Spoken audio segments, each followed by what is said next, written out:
Hello, everyone. Good morning from my side. My name is Melina Aarnikoivu, and I'm an independent scholar. However, that is sadly more of a side hobby these days. So, but that's okay because I have a fantastic full-time job as a PhD Academy coordinator at the University of Groningen at the Faculty of Science and Engineering. So actually, I've now gone to this very practical side of looking at how PhD candidates or PhD training could be organized. We have 1,300 PhD candidates, so that's quite a large group that I get to interact with, and that's I'm very much enjoying that. But today I'm going to talk about my book chapter, which was in the doctoral scholar part. However, I have not been a doctoral scholar for almost 4 years. So it's been almost 4 years since I defended, and already my chapter was an retrospective autoethnography on this. And when I was thinking about, okay, what am I going to talk about today, I thought, okay, I'm not going to strictly repeat my chapter or provide a summary on it, but instead I would like to choose 3 key concepts or phrases that I discuss in the chapter and kind of just think aloud how my thinking on these concepts has since developed, because I hope my thinking keeps developing also from now on, and not just repeat the same stuff that I say earlier. So the concepts I've chosen are interdisciplinarity, on being a lone scholar, and then finally competition versus communities, which is then also linked to some of my ongoing work. Let's start from interdisciplinarity. So yeah, there are a lot of definitions for interdisciplinarity, but the way I see it is essentially combining multiple academic disciplines into one to study one particular topic. So recently I started working here at the University of Groningen, and whenever you start working at a university where you don't really know a lot of people, you have to talk to them and network and get to know who is who. So very often you get this question, okay, what's your field? What it is that you've been doing? And for me, answering this question is actually very, very difficult, because if I say that, okay, I'm an applied linguist, usually the questions I get after that is, oh, which languages do you speak? Or did you study language learning? And no, I didn't. I've never studied language learning in my life. But then again, if you say something like, I'm a higher education researcher, people don't, outside of higher education research circles, people don't really know what a higher education researcher is. They think it's just someone working in higher education and doing any kind of research, which is also not the case. So that's a bit tricky. Well, of course, for small talk purposes, you can say whatever. You can just say something briefly, even though it's not really accurate. But if you have to build networks at the university, constantly trying to explain your very interdisciplinary background can actually be quite exhausting. So yeah, and this is, then we come to the fact that actually a lot of European and universities around the world, they are still largely built around faculties. They are largely built around disciplines. There are some exceptions, liberal arts and sciences here and there, but we very much still think in terms of disciplines. And as a linguist, I am fascinated by the word discipline in itself, because it doesn't only mean academic field, but there is another meaning to the word discipline. And yeah, many definitions, but essentially it is the practice of training people to obey rules and orders, and maybe punishing them if they do not follow these rules.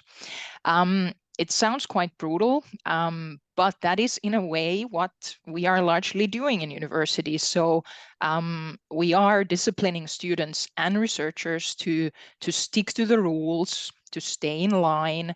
And this can, for example, be seen in chosen methods. What kinds of methods do we apply in specific fields? But also the way we write academic papers. There is a very preferred and strict structure often in doctoral education, the way we ask doctoral scholars to write. Now, what if you do not want to stay in line like me or obey the rules? This can be quite tricky for a doctoral scholar, because you don't yet know how to navigate academic waters.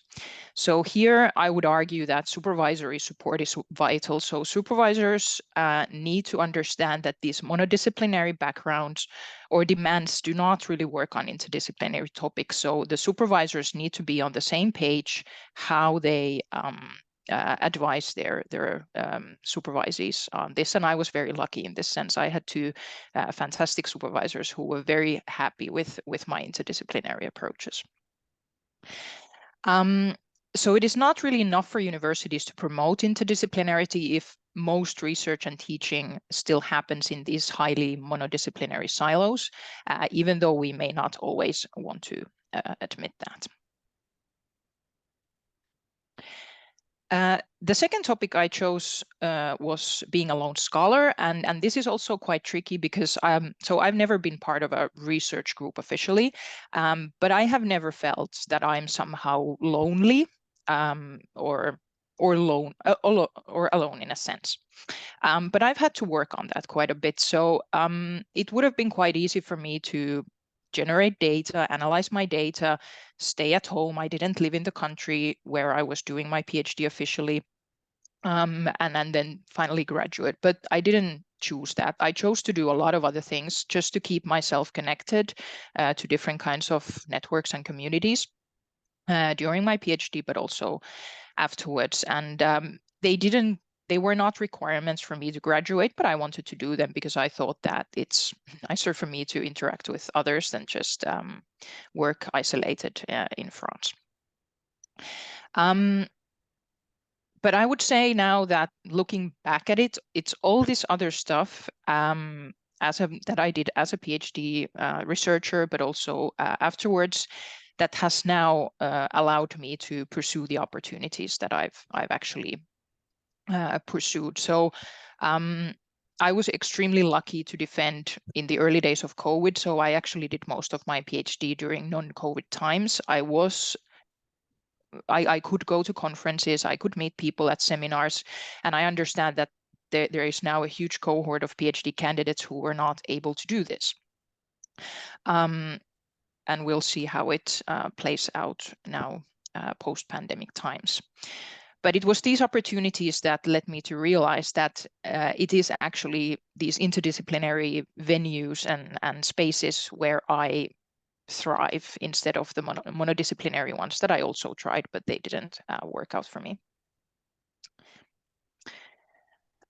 So here again, it is the supervisors and other hidden curriculum agents that have a big impact on the way that these seemingly lone scholars like me, how their PhDs end up looking like. So I got the degree. It's personally my degree. However, no one can do a PhD by themselves and alone. There are all these other people who are needed to support the journey, which all of us here are doing in one way or another. So I would urge all of those who are working with doctoral scholars who do not belong to research groups to have a think what kinds of groups and networks there might be where these researchers could join and share this information with them consistently. And that brings me to my final point that I've recently been thinking about a little bit more together with Aitam Le, who I believe is somewhere in the audience. I think I saw her somewhere. Together we have, since writing this book chapter, we have co-edited a book on academic community building that's coming out later this year. So this is a topic that's incredibly close to my heart. And there is some evidence from across the world at the moment that doctoral scholars, they feel so compelled to publish that it is actually severely affecting all the other activities that are involved in doctoral education. And that is worrying to me. Publishing is becoming the sole purpose of doctoral education. And that's, I don't think that is what any of us here want. So therefore, I also want to ask that does this competition-fueled academia, does it allow these kinds of supportive communities to be built and sustained?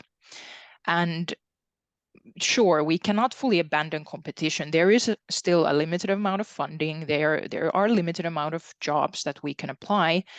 But how could we make sure that competition and communities can still coexist. How do we make sure that those who build communities for academics, whether they are early stage career ones or more senior ones, how can they benefit from those activities and get rewarded in the same way that someone gets rewarded for a Q1 publication, for example? Here, obviously, decision makers have quite a big responsibility. So yeah, in crafting policies and structure that are nurturing different kinds of communities and do not force people against each other at every turn. Can individuals do anything? I think yes. This was already mentioned a little bit in an earlier talk today. So I think we can affect the way we talk about academia, the way we talk about competition or publishing. And that's the way we talk about it in our daily lives. This includes social media. So through language, we have quite a lot of power to shape doctoral education and frame it in a way that does not emphasize competition, but instead doing together and building these communities.